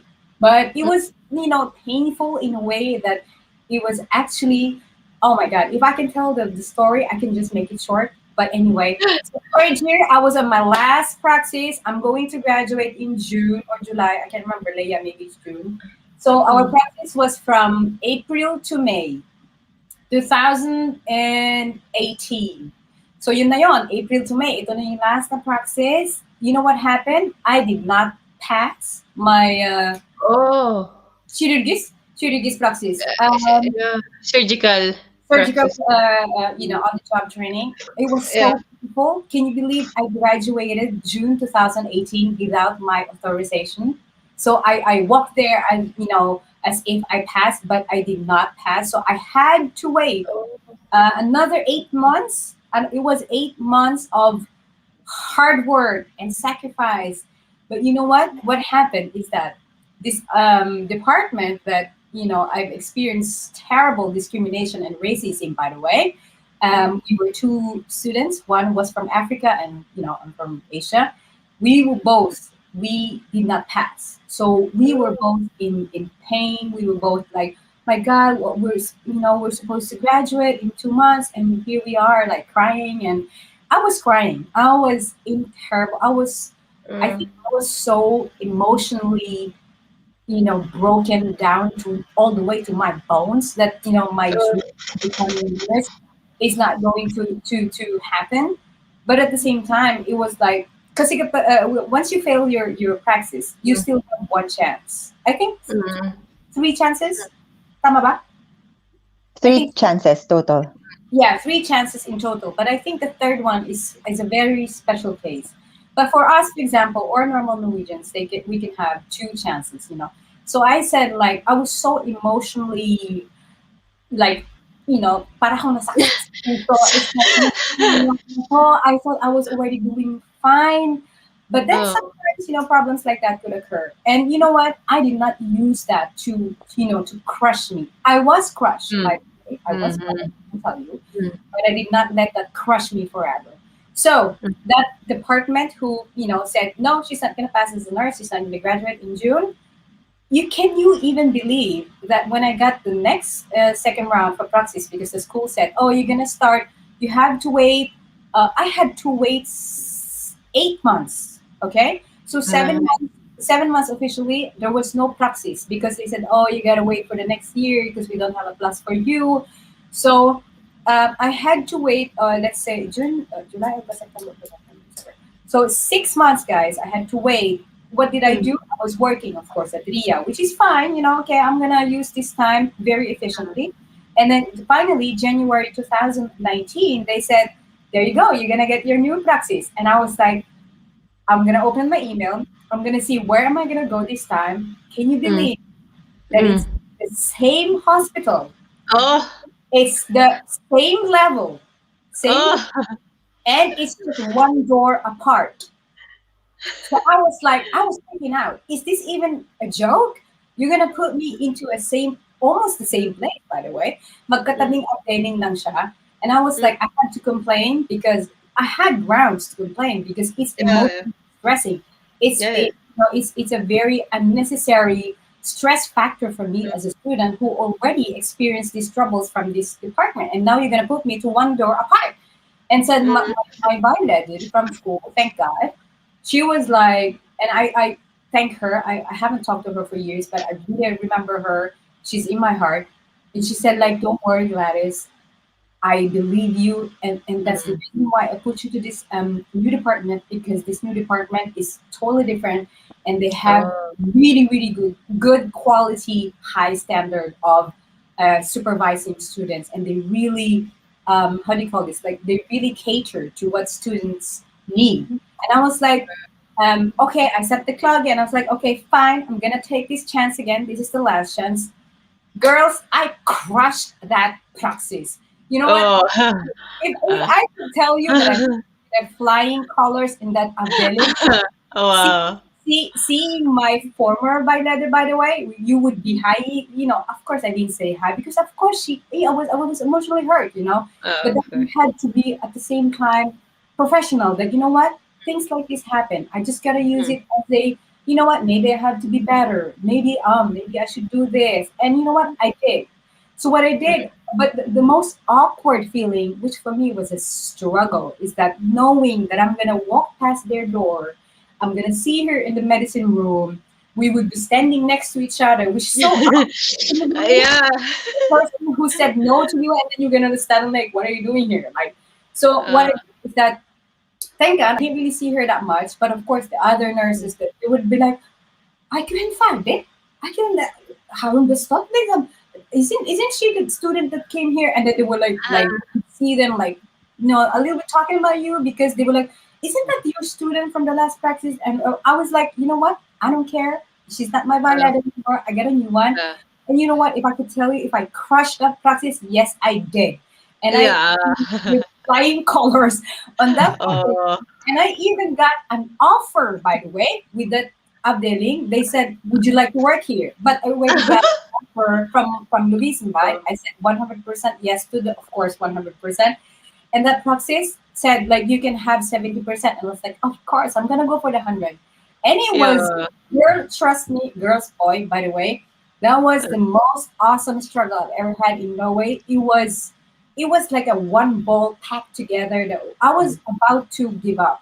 Really, my husband knows, my friends knows, Leia knows. It was so tough because it's more like a morally degrading in a way, because kung okay lang sana na it was okay if there's like this lot in Subika that I didn't manage to do, but at the same time, it's sometimes the way budera, like, how do you say budera, Evaluate or some ledra, it's so difficult to make the differences between evaluating your students personally as a byladder, as a person, at the same time as a professional nurse. What is it she's capable of, and what is it that she needs help with? So yun yung kasing na-feel ko. That was I felt that, but I was evaluated personally. Was it because of my color? Was it because of my language? Maybe yes, maybe no. But you know what? I'm here. I passed, and I inspire everyone to do it, regardless of everything. Yeah. Isn't it that, yun na sabi natin, classic resilience natin, no? Classic example ng paano ng resilience ng Pinoy. Yeah. Yeah, diba? Parang you've turned your struggle or the challenge or yung mga setbacks into like beautiful na success or very, very well done, Miss Gladys. And with that saying, si Miss Leia pa pala. Any other? Sige, example na lang. I-example na lang yung akin. Punta tayo sa message na rin. Pwede mo na rin isama yung, sige, message experience ko. na. Experience and then message later. Ituhog ko na. Okay, go. Ituhog mo na. Experience. Yung first day, parang sabi nga ni Gladys, we are very talkative person, 'di ba? Bilang communication arts saka Bachelor of Arts, ganyan. But then when first day in my Norwegian course or maybe in my nursing course, wala. Parang pak, ganyan. Parang I was just an observant. I cannot talk. I became an introvert here in in Norway, I think. Oo, parang it wasn't me, kumbaga. But then, of course, lalabas naman yung natural na personality mo na you will be able to talk, you will be able to communicate afterwards. So that's what I remember sa first day ko sa school. And then the worst or maybe the most challenging for me in sykepleie studia is pugging. Yung bang memorization in Norwegian. Kumbaga, lahat na ng I will memorize it maybe 100 times just to be able to remember it. And then, kumbaga, acronyms. Of course, acronyms, ganyan. Yung mga first letters, bubuuan ko ng word yan para matandaan ko, mga ganong level. Tapos, ang hirap kasi, just what Rulit say, na hindi naman multiple choice ang rito, ang test dito, but of course, it's not what you know, but what you understand. Essay question. Kumbaga, ilabas mo na lahat ng mga Norwegian words mo, ano mo nang talaga. Marami kang taon. Oo. Baunin mo na lahat. Totoo. So that's what I remember sa studies. Pero sa general study experience naman, I was working as a gym instructor, ganyan. Tapos kakayod parang praxis by day, and then I remember I was so tired after praxis day, so I have to just sleep in the sofa sa gym, and then after 1 hour of sleeping, I have to teach dance or spinning, ganyan. So parang kayod talaga ng katawan, kumbaga. So that's what I remember. But then the best part, of course, is the graduation day, because that's when you reap all your labor, kumbaga. Yun na yung fruits of labor mo, nandun na. Tapos the witnesses is my husband now, my mother-in-law, and my 2 aunts who live here in Norway.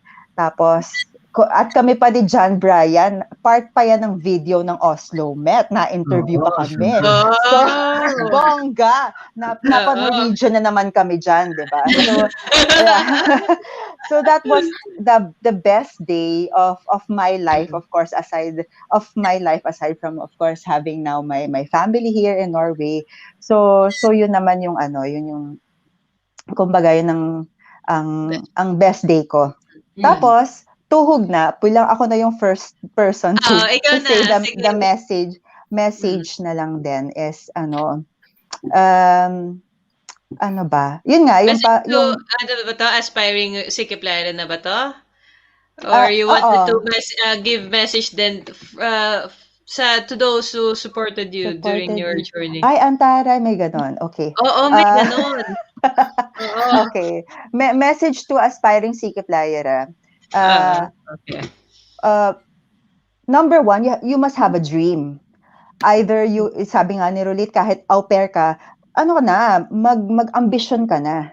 Hindi lang yung after two years of contract as an au pair, okay, what am I going to do? You need to take steps now while you are au pair, learn the language if you need to, 'di ba? Parang you have to think in advance because you have to have your dream and you have to grab that dream no matter what, 'di ba? Tapos message to my to all my supporters dahil fans to my fans out there, charot. Ayun, thank you for the support.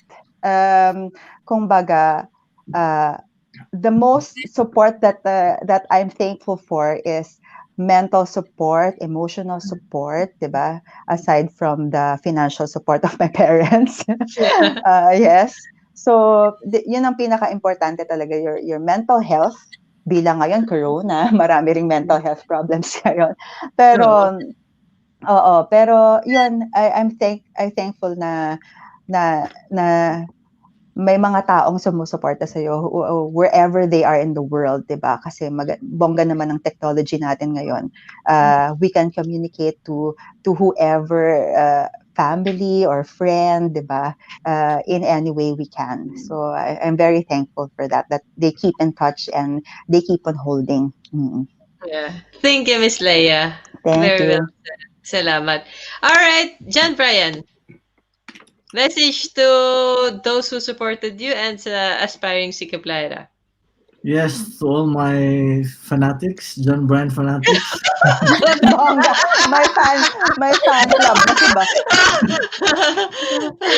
Thank you for they already receive the individual message, but I thank them and I thank the Lord for giving me strength and the resources to do this, because without my family and friends, I couldn't do it all by myself. And thank you for meeting also my Filipino friends who are studying during that time. It really helped a lot. We do a lot of sharing and activities outside school, and it really karaoke. It was really motivational for me on my part. And yes, message to the aspiring sykepleie. We who have been there, or who was there and now became a sykepleie, we will always help. We will be here to help you out, to help people out, to help our fellow Filipinos who are aspiring their studies. We will be here to support you, and if you have any inquiries, just contact us and add us to our Facebook, and you will be added to our fans. So thank you for doing that. And my message to them is that to those who are fearful of taking this, just see us, just talk to us, and remember, regardless of if you have been nursing graduate or not, just see us through. Especially the message that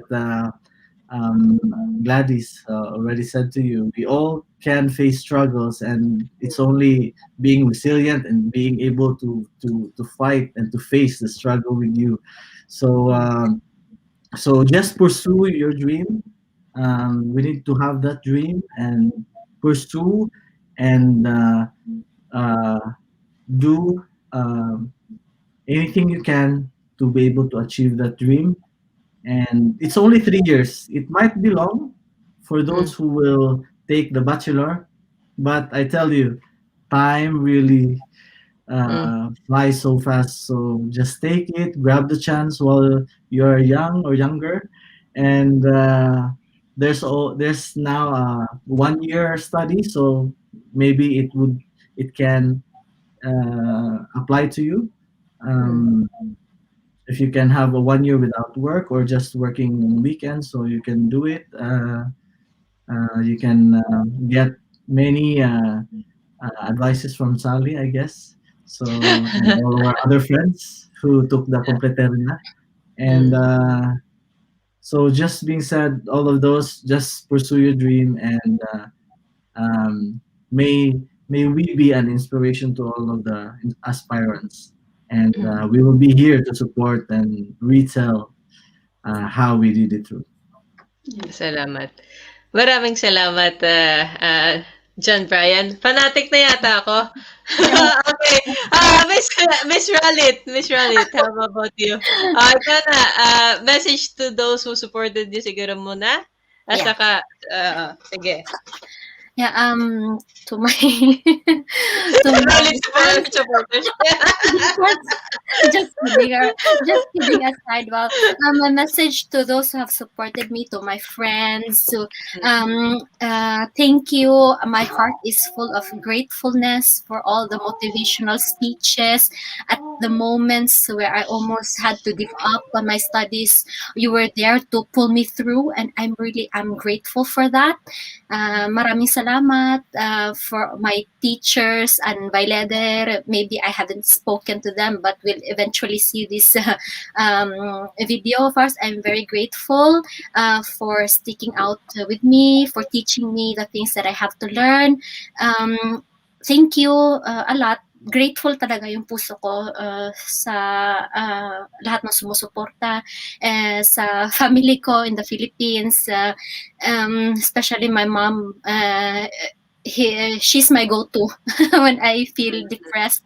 I cry to her, and very grateful to have her around. And yun lang, malaking pasasalamat. Yeah. How about aspiring sykepleie? My message to my aspiring sykepleie, dream big and work for it. There are no shortcuts.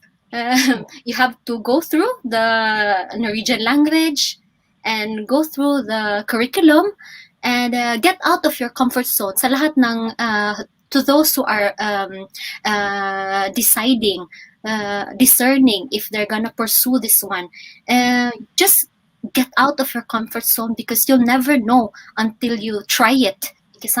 So push lang. There would be challenges. Mahirap, yes, it's difficult. Challenging, yes, it is. But when you see that stage on the road Husa, that was really my inspiration. So you'll get there. It takes time, but you will get there. We are also here, as Brian has said. We're always here. We're just kababayans. We're just a message away in Facebook. So just write, send your messages, and we would like to help you. I have a lot of friends who is taking now actually the nursing curriculum, and I'm very happy, because I was able to help them, and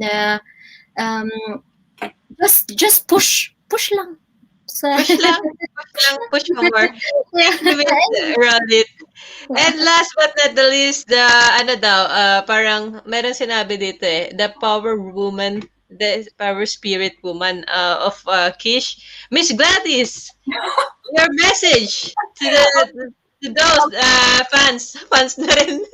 Okay, to all, first of all, thank you so much to everyone, all the five of us. Thank you so much for this opportunity. And sa lahat po and to everyone who has been a part, who has been commenting, thank you so much. It really means a lot to us, you know. And I would like to thank my supporters. Like I don't even know supporters. I only have my in-laws and my husband. I do have friends though, like that I haven't seen for months because onto Corona.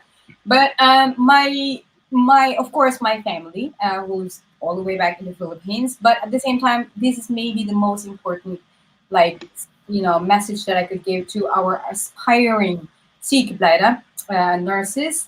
I actually wrote it down while I was listening. So here we've been using the word resiliency. We are very resilient. It is in our DNA. It's running through our blood vessels. But at the same time, we're still human beings. We are not superwoman or we're not superman. It is very important to acknowledge to yourselves, to you, to your family, boyfriend, ex-boyfriend, whatever, but most importantly to yourself, that there will be days wherein you will feel weak. There will be days wherein you will feel like you have no more to give, especially if you're alone, if you don't have your family. You know what? Tell it to the world, shout it out, punta ka sa forest. It's very important. The mental health is very, very important, as Leia said, because we have to be honest with ourselves that mental health issues or mental health problems with us Filipinos is just, like this. We don't have that. We're super strong. We're very resilient. But that's not true.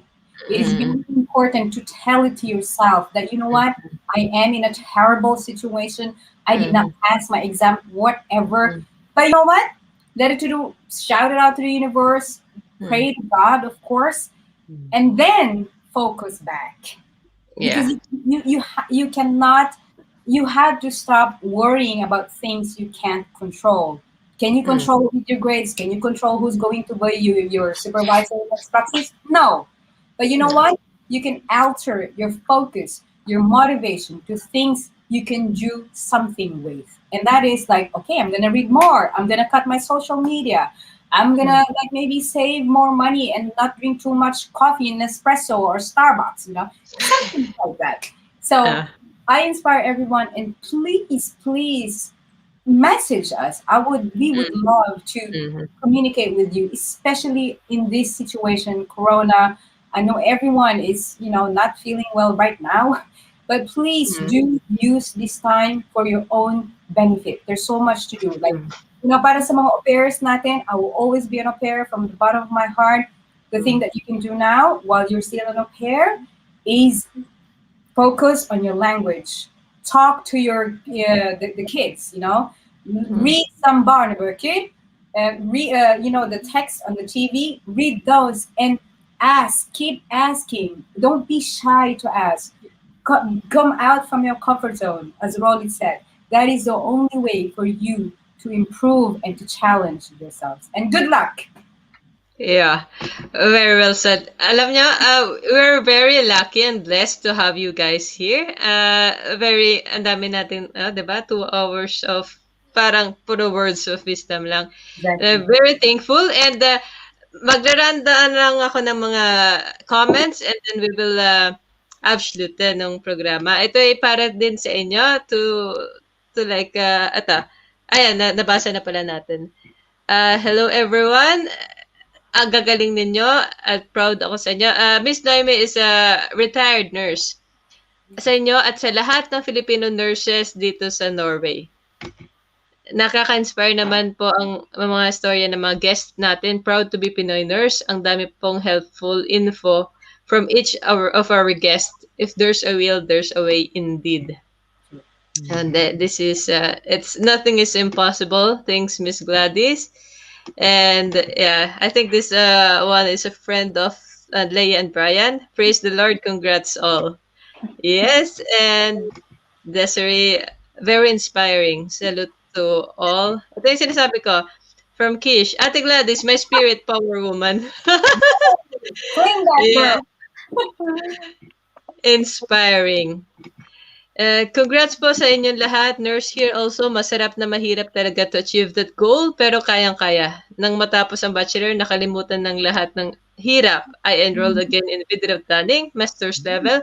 Mas mahirap at nakakayak, pero I made it again. Congrats to all of us. And for those na nag-aaral pa lang, kayang-kaya nyo dyan. Thank you, Alexandria Johansson. And then, yeah, bravo ating Gladys and sa inyong lahat. God bless you all. Oh yeah, good job, Miss Sally. Thank you for doing this series and inspiration to everybody. And to all guests, nakaka-proud. Yes, and congrats. And sa inyong apat, Leia, Gladys, Brian, Rolly, giving tips and inspiration sa mga kapwa nating Filipino, lalo na sa baguhan. Thank you for this very inspiring series. Makes me more motivated to achieve my dreams. Salute to all of you. And with that, maraming salamat, Leia, John Brian, Gladys, Raldit. And itong series na to won't be successful without you guys and your stories. And sa inyong mga fans. So, with that, thank you all. Salamat sa pagsubaybay. And we say, yeah, go Poske. And Go Poske! Yeah, go Poske. Salamat. Salamat. Stay safe. Be safe.